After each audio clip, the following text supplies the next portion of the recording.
Welcome to Ask Syd, the official podcast for Sydenham Clinic.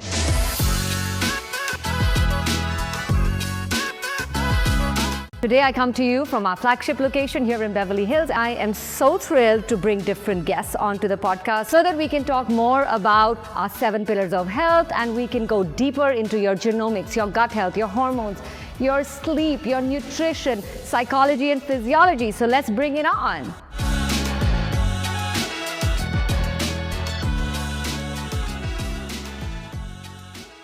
Welcome back to Ask Syd. We're super excited to do our first podcast for 2026. And we really thought we are going to start with a bang with Dr. Tara.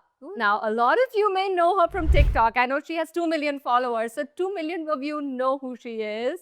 But I discovered her through my son. So you're really popular with Gen Z too. Yeah, oh yeah. I think my main demographics are Gen Zs and young millennials, for sure. Well, you know, you'd be surprised because I met some 60-year-old ladies and they said they hear you on the radio. Oh, yes, because I have a radio show, I also do TV shows, and I also write a column for Women's Well, Health. let me introduce you because they're like, who is she? Well, Dr. Tara is a sexologist and she's also a tenured professor who talks about relationships and sexual health.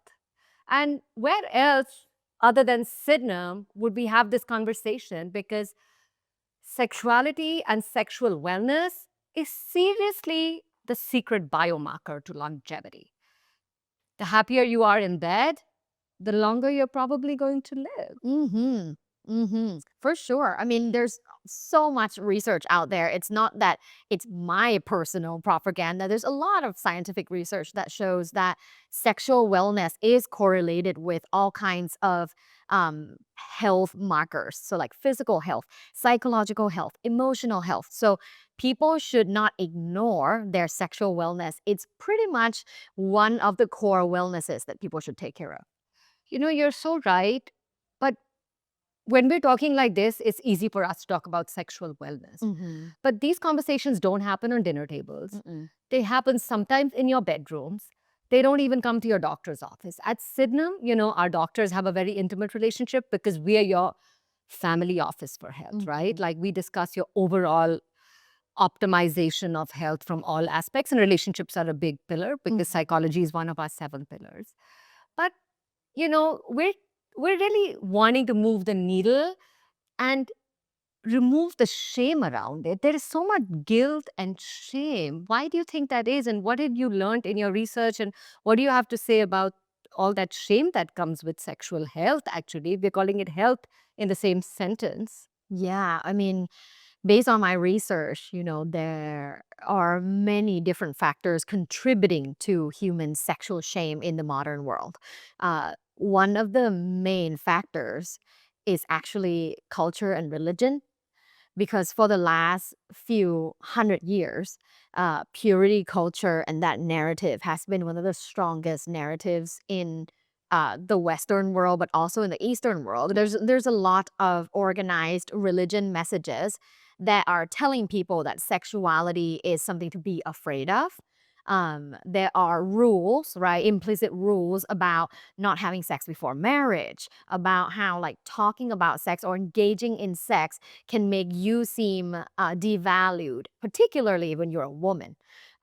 So there's a lot of religious messages that have taught people for hundreds of years, if not longer, that sex is something to be afraid of, and it's something that people shouldn't be too comfortable about, which is, it couldn't be further from the truth. Now, I'm not saying that religion's bad. I'm a religious person. I grew up a Buddhist and I still am a Buddhist. I pray every day. I go to the temple.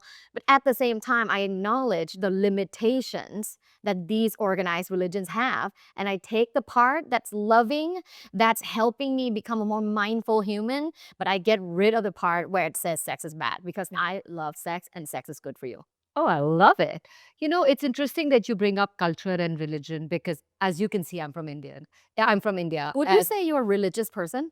You know, actually, Hinduism is not a religion. Right, yeah. It's actually A faith. Sanatan Dharma. It is not even a faith. It's rules for life. It's more like a science. So if you go back to all our ancient texts, like thousands and thousands years ago, it's all science. Their rules, their principles. Nowhere was it made into religion. And even with Kama Sutra, it's the most misunderstood book in the world. Yeah, you tell us. You tell us. They've taken out one book. Like, there are actually 7 books, right? There's 7 sections to what the Kama Sutra is. And coming back to like Sanatan Dharam, they say that we are governed by 4 purposes in life, right? It's dharam, which is your duties, like what you're supposed to do. It's karam, your karma, the actions that you take. Arth, which is purpose in life, and kama. Kama means desire. But desire has been misconstrued to be bad. Because if you don't have a desire to become a professor in sexology, you're never going to get there. Right. So all these 4 aspects have been addressed in the Kama Sutra, but they just took out the sexual positions and made it all about the sexual positions. Exactly. Because if you go walk in the streets and then go up to people and say, hey, what do you know about Kama Sutra? They will say, like, the sex positions book. Oh, yeah, they're like 69. Yeah, that's all they know. It's like the book is about sex position when in fact it is about way of life and how to live in the most passionate and fulfilling way a human could. And I love that. That's my message as well, is life is worth living when it's passionate. You know, which brings me to really appreciate what you're doing, Tara. Really, what you're doing is so needed. Because where do people go for this education? So, like in our culture back in the day, now, of course, religion has made it all misconstrued. And again, it's taboo to talk about it. But back in the day, it was an education. There was a formal system of education. You were introduced into adulthood on how to court a girl, how to handle marriage, how to be a good wife is one of the chapters in the Kama Sutra. It truly I wonder what it says. It also tells, how can you be a good wife according to the Kama Sutra? It's all about handling relationships. Yeah. How do you handle other people in the family? It tells the husband how to look at other women, wives of other men. Like, it was really ahead of its time. And it focused a lot on female pleasure. A lot on female pleasure. Yeah. Which is why I really appreciate what you do. And you created a safe space to have these conversations. And you made it fun so the younger kids are listening to you. Because I'd rather they listen to you than go to porn sites. Oh, yeah. Oh, yeah. I mean, my goal is to help people first feel comfortable in their own skin. Because you know what? As soon as you start talking about sex, people start tensing up. They're uncomfortable. They, try to retreat. This has happened to me for years. For the last 10 years of my job, I mean, I've been a professor for over 10 years. But for the last 10 years, whenever I go to like a dinner party or networking party, whenever I say what I do, I only get 2 types of reactions. The first one is people just retreat and go, oh, and they kind of look away. They don't know what to say. They're so shy and embarrassed about the topic. They don't even know how to continue the conversation. The second one is, so what's your favorite vibrator? No way. People want like technical advice, right? Like, what's your favorite vibrator? If they're a bit tipsy, then they might go, hey, Tara, can I tell you something? And I know like that, something's gonna happen when people tell me that, like, can I tell you something? You know how many times people actually tell me their deepest, darkest sex secrets that they've never told anyone on the first night I met them? So many people. I know so many things. There isn't space for us to have these conversations. It's very common for a woman to actually tell me, after a few glasses of wine, tell me, I've never had an orgasm. What's wrong with me? Is that normal? Yeah. Like, so common. I have heard that from so many girlfriends. Yeah. Oh, yeah. Because there hasn't been education to even explain what types of pleasures are available in a female body. People don't count clitoral orgasm through masturbation or using a vibrator as an orgasm because they think an orgasm needs to come from a partner. When in fact, and this is my main message in the book, is sex is your responsibility. So you are accountable for your own pleasure. Sex is 70% you, 30% your partner. Because if you're not in a receptive position, if your body isn't relaxed, if you don't know how to relax your body, engage in your pelvic floor and have an orgasm because you need to contract in order to have an orgasm, then you will never have an orgasm. But there hasn't been any education. Has anyone taught me this? No. I had to go and learn it myself through my higher education. But not everyone's going to go get a PhD. No. And that brings me to your book, How Do You Like It? And this book is for men and women both, right? It's for everybody. You know, you'd be surprised. A lot of women, at least, a lot of even men, they haven't really sat back and said, what do I like in bed? Exactly. How do I like it? You are speaking my language. The reason why I named the book, How Do You Like It? A Guide for Getting What You Want in Bed, was because the first part is very important. A lot of people don't even know what they truly like. And I learned this through my practice because I've had my practice for years and I've also taught in college for years. What I learned is people don't know what they like. Because whenever I sit people down and go, all right, like I'm ready, I have my notepad, or just tell me the things that you love the most in bed. And they're like, give me a checklist. well, yeah. What do you mean? Checklist? Yeah, That'd be easier. Like, what do you mean? Like, what are you talking about? Like how fast I like it, like how long it should take. I'm like, no, just in general. Like, who are you in bed? Like, who is your sexual self? Use 5 terms to describe it to me. They get stunned. They don't know what to say because they don't know what that means because they've never taken the time to understand themselves. But that's not their fault. We live in a system that doesn't help people understand their sexual identity and preferences and pleasure. So that's why I wrote this book. The very first chapter is what is your sexual profile? Because you gotta create a just like when you go on a dating app, right. or when you go to Sydenham, you have Yes. to create a profile, Yes. right? It's the same. Now we thing. get to know you. Yeah. We don't really ask how you like it in Well, bed. maybe now Maybe you we will. should have Dr. Maybe- Tara's sexual profile as part of our onboarding process Exactly. at Sydenham. Exactly. But this is really, these are important conversations we need to start having because if we want to live longer, we also want to have sex longer. Exactly. We have members who are in their 80s and they've got younger wives. And one of the biggest motivation they come to Sydenham with is they want to be sexually active. They want to prolong their sexual longevity. I'm glad that that's at least one of their motivations.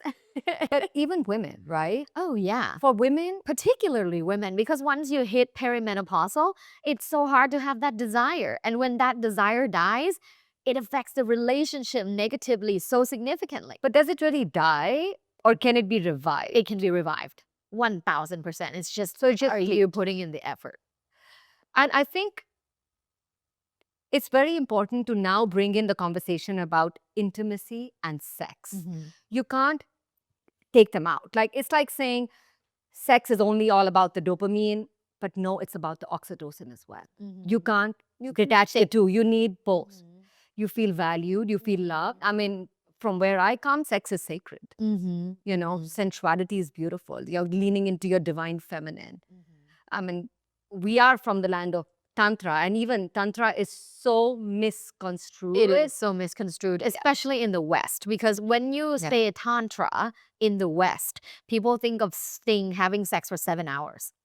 Because, Sting, he told, I think the Rolling Stone, that he has sex with his wife for 7 hours through tantra. So when you say tantra, I think a lot of people in the West think tantric sex. Yes. They don't think about there is that light something- philosophy. There is sex mentioned in tantra, but if I have to explain tantra in one line, basically it's a tool, it's a system for evolving, right? It's for evolution. It's for people who are really looking for transcendence. And I mean, when I have an orgasm, Aanchal, You transcend. transcending for sure. See, you're in an altered state. Oh, yeah. It is an altered state of consciousness. Yeah, but it's because I spent years embracing and working on my sexual power and being sexually empowered. A lot of people can't harness this power within themselves, particularly women and also men. Talk to us more about this because I really want people to know that it's a superpower. Your sexual energy is your source energy. Like we talk about the Muladhara chakra, your root chakra, right? And that's the root of creativity. And that's where all your, your genitals are. Exactly. And then your sacral chakra, I mean, right there. Yep. Yeah. So talk to us about the sexual... But then when you come up, there's also like the heart, which is also connected to, it's all connected.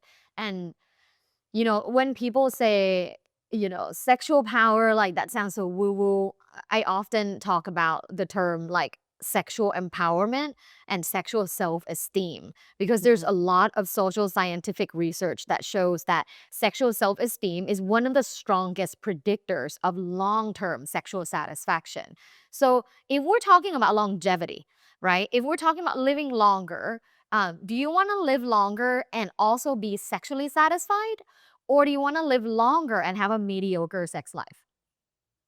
Which one? I never ever thought of sexual self-esteem.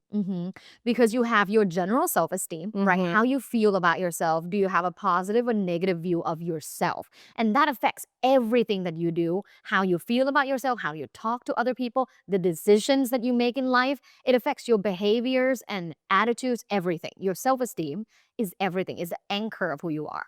Now, when you have low self-esteem, you suffer a lot. You suffer a lot from choosing the wrong love partners, having a lot of meaningless sex to get validation. You make wrong decisions at work because you have low self-esteem. You don't speak up for yourself. You get used by others who prey on, who view people that with low self-esteem as just someone to be toyed with or used. Right. So Or objectified. so you need to first work on your self-esteem to have a positive view of yourself, knowing that you are capable, you're confident, you can do this, you're beautiful, you have everything, right? Then your sexual self-esteem is how positive or negative you feel about your own sexuality. People who haven't worked on themselves internally may feel sexual shame or feel like sex isn't something to talk about, or feel like I don't really like sex, or I don't really like people touching me, or I don't really like having sex with my husband or my wife, like whatever it is, right? That in itself is a very disempowering position, which means your sexual self-esteem is low. With low sexual self-esteem, that will translate into relationship problems, dating problems, and ultimately, with those problems, ultimately psychological and physical health problems. Absolutely. I mean, your overall life satisfaction Yeah. depend on your primary intimate relationship. Yeah, I tell people all the time, listen, I love like wellness. I love, going to get my vitamin IV, right? Getting NAD plus IV and stuff. Like, I love taking care of my physical health for sure. I work out regularly. I take my vitamins. I get myself checked. Um, at the same time, when you skip your own sexual wellness and your relationship wellness, it doesn't really matter if you're getting vitamin IV. Because I think this is foundational, Yeah. right? Like when you're building a house, you do the foundation first, right? You're Well, not going to go and put the roof. exactly. And So- I mean, you have a beautiful relationship, beautiful family, like you're so close to your mother, like Yeah. all of those They relationships. fulfill you. They fill your house. That's why you're so bright and vibrant and it's fun to talk to you. And I think people exude this type of energy when their life is full of relationships that is emotionally safe and are fulfilling for them. That brings me to my next question. What's going on with Gen Z? I mean, they're lonely. I mean, somebody just told me they're having 70% less sex than our generation. Like, what's going on with them? I think they're just more choosy. I think there is this narrative that is fear-based, that people say like, oh, they're not having sex, like this is gonna be a problem. It's because they're on their phones all the time. They don't know how to talk to each other. Trust me when I say this. I'm a professor. I've taught Gen Zs for multiple classes now because I've been a professor the last 13 years, basically educated all of Gen Zs, right, for the last 13 years.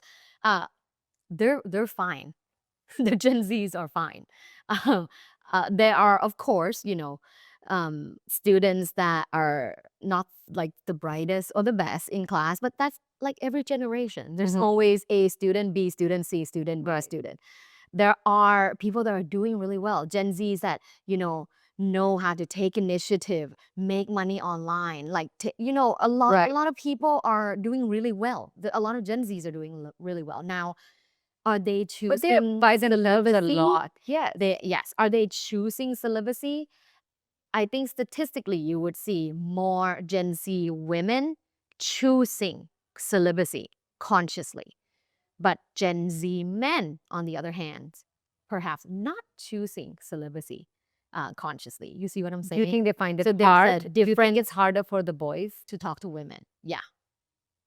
It is harder for Gen Z guys to approach women and to initiate a relationship or a sexual relationship because they grew up with, the internet and social media, and whether or not they're on the phone a lot, on social media a lot, it has affected the way their capabilities of talking to opposite sex.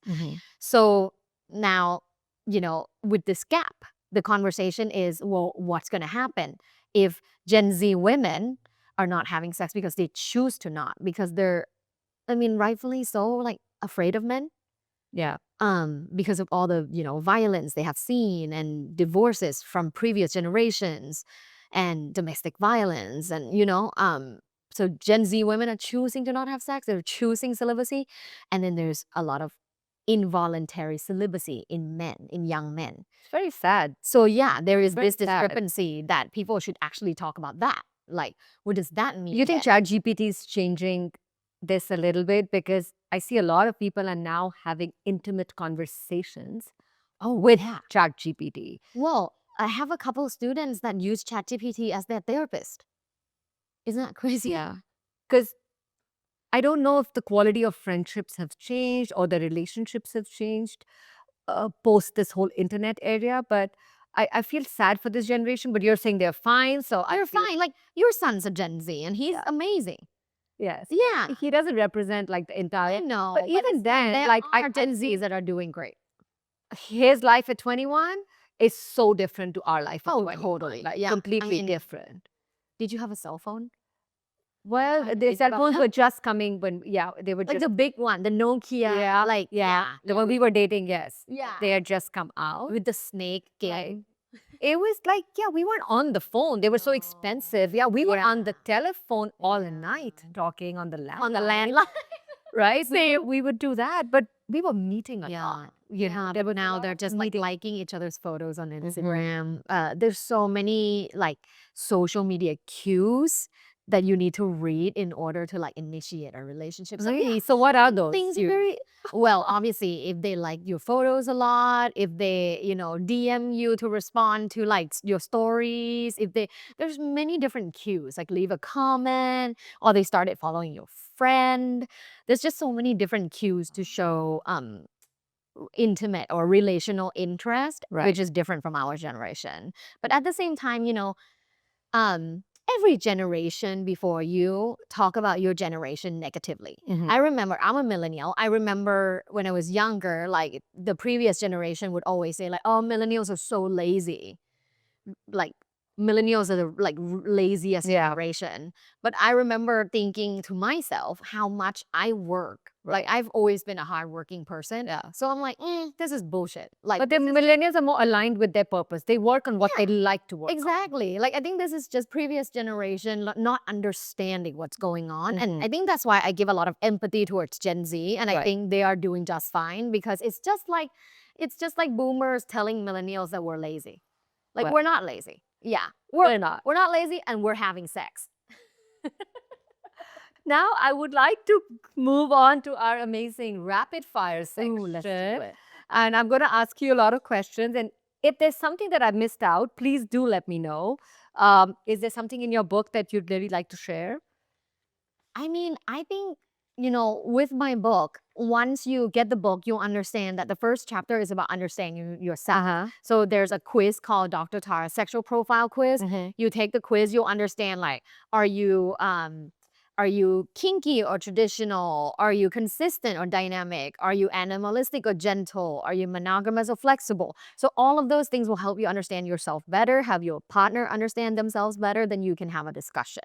The second part of the book is all about communication. How do you have a talk about sex in a way that two people are not offended or being defensive? So effective strategies to talking about sex with your partner. And then the very last part of the book is all about understanding how you fit into the society, like what it means to be you and your sexual self in our current modern society. So it's fascinating. And I highly But can you elaborate a little bit on the sexual profiles? Because they sound really exciting. Okay. Like so animalistic? Yeah, so there are 4 dimensions of your profile. The first dimension is if you are leaning towards dynamic or if you're leaning towards consistent. If you're a dynamic lover, you love changes. So within the sexual encounter, you might want to like have try different positions, different toys. Maybe you like having sex in different rooms. So that's a dynamic lover. A consistent lover is like, if it's not broken, why fix it? So they have a go-to position that they can orgasm every time. They have a go-to toy that they like. They like the bed to be a specific way. They like a candle to be lit. Like whatever that is consistently them. So are you leaning D or C? Dynamic or consistent? Oh, me? Oh, wow. I didn't know I'm going to be put on the spot. Tell me all of them and then I'll pick. No, this What is if the first I- dimension. Is Well, leaning for this or sure, this. I'm all about being dynamic. I feel like sexuality Oh, changes. spicy. Yeah, it changes from age. Like what I was at 20, I may not be at 30 or 40 or 50 and 60. So But like within a sexual encounter, do you like changes I too? love like change in dynamic. life, period. Like if you're not changing, that means you're not growing. Period.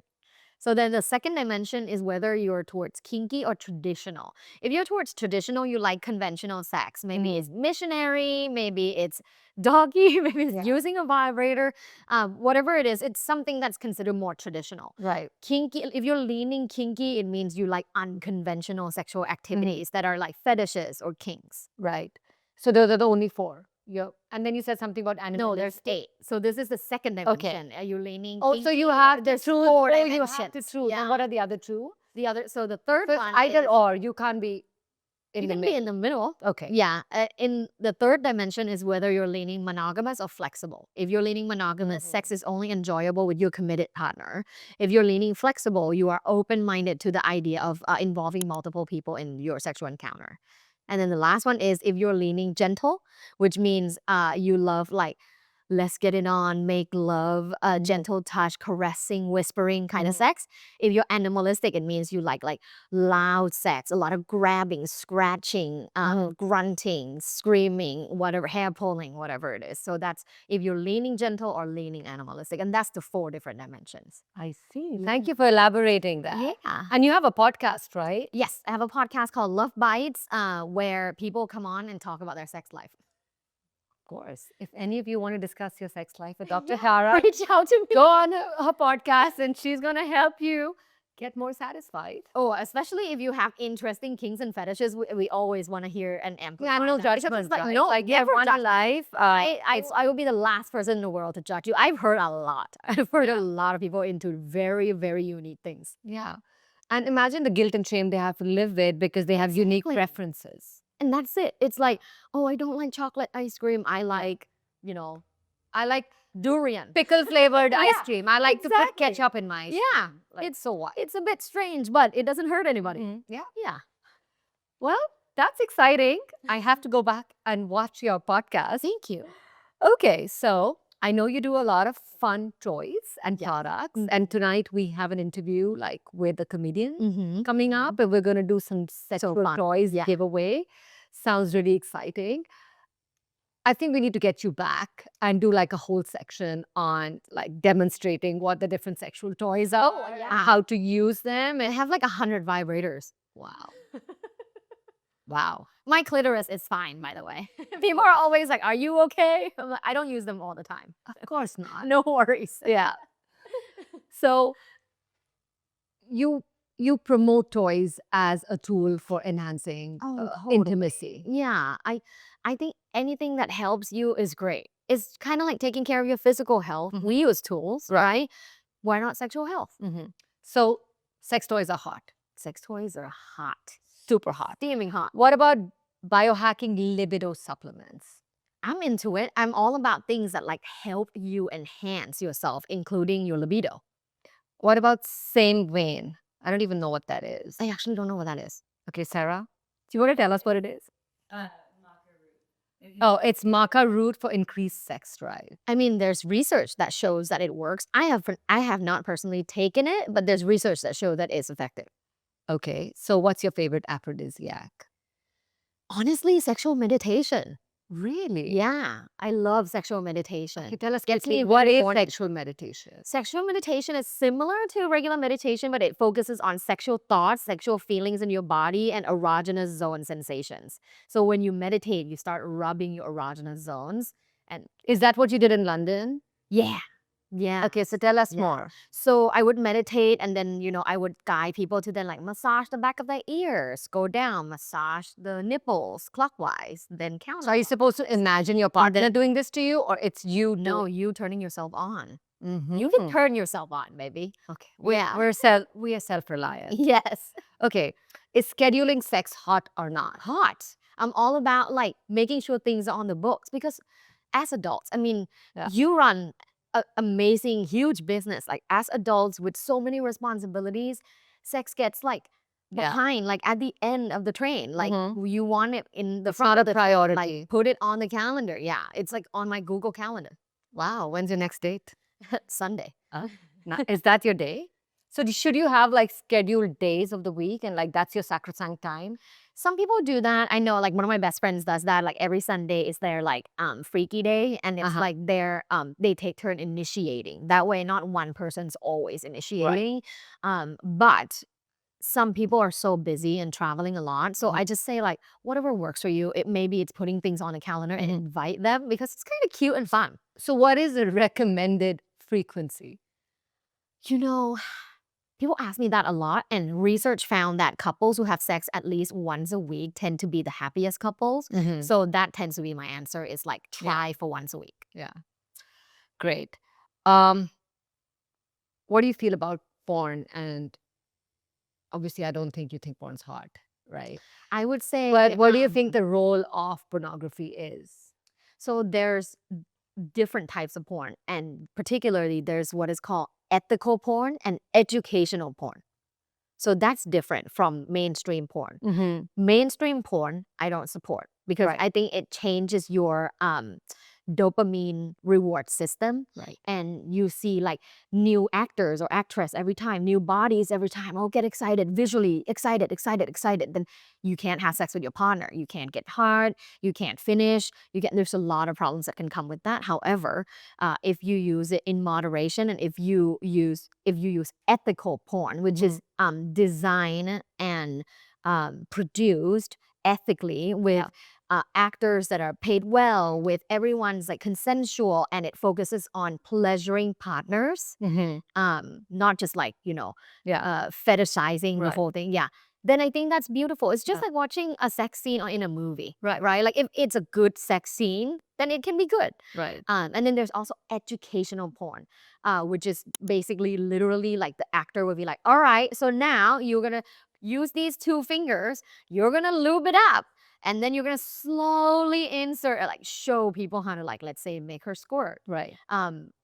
That's educational porn, and it exists. Maybe the word pornography is just used. It's too, it's very broad. I would derogatory. say mainstream porn, I'm not a fan of. What do you feel about sex addiction? Is it something that people reach out to you with, that I think I'm addicted to sex? And there are different types of sex addiction. If you're addicted to porn, it is a sex addiction, right? You don't have to be going around sleeping with multiple partners. But some people are not able to control and have emotional control on their sex drive. I mean, I always highly recommend, if a client comes in and was like, I think I have sex addiction, basically hypersexuality, I typically have him, or I say him, that's a bias, but it's true based on my personal opinion, like my professional opinion is that there's a lot more men than women. I would have them do the assessment first, because a lot of people think they are hypersexual, but they're not. Because you do the assessment and then you realize maybe you just really love sex. Like wanting to have sex every day doesn't mean you have sex addiction. No, it's not. It's when you have crazy urge your life. If you have like intense urges all the time, all day, you have to like run to the bathroom to masturbate, like that's a problem. It's also, if it's a problem, if it's affecting your intimate relationships, it's affecting your work, it's affecting your productivity, and you're not able to have a normal, healthy sexual relationship because you are attracted somewhere else. That is an addiction. So whenever they do the assessment and it turns out they do have the addiction or they are hypersexuals, I typically refer them to addiction therapists, because whether or not it's sex addiction, gambling addiction, alcohol addiction, it's addiction. Right. Yeah. So I send them to addiction specialists. Okay. So what are the top 2 hottest trends in sex these days? Oh, top 2 hottest trends. I would say the first one is sex retreats. I think Okay. couples are now waking up to the idea of like, hey, sex needs work. Yeah. Like you can't just lay at home and wait for You it got to to happen. nourish that Yeah. that segment of your life. Gotta work on it. So Yeah. people now start like reaching out and finding out like what kind of like sex vacations can I go on? What kind of retreats? Some of them look for tantra retreats. Some of them look for like couples retreat Right. or erotic cruises or things to explore just Right. outside of their home. To elevate their game. Yeah, Yeah. to elevate their game as well as to bring them closer together and maintain that passion. So that's the first sexy trend that I've seen. I would say the second one is people consuming more sex positive media, whether or not it's reading sex books, listening to sex podcasts, or seeing more healthy sex scenes on TV. Right.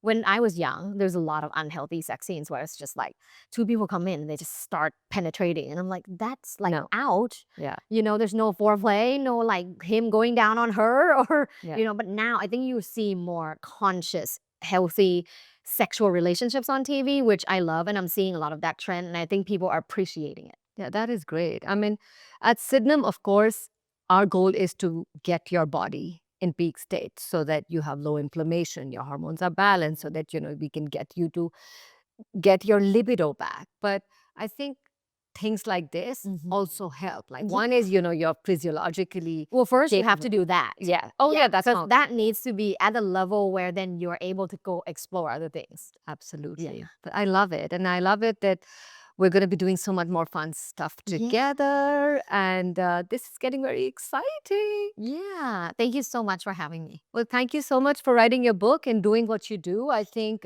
it is a very important, you do it in a very fun way. So a lot of people may take it lightly, and I don't know if you get a lot of judgment, but we truly appreciate what you do. And thank you so much. Thank you. Have an orgasmic day. Oh, have an orgasmic day too. Yes. Bye. Thank you. Until next time, keep watching. Remember, health is by choice, not by chance.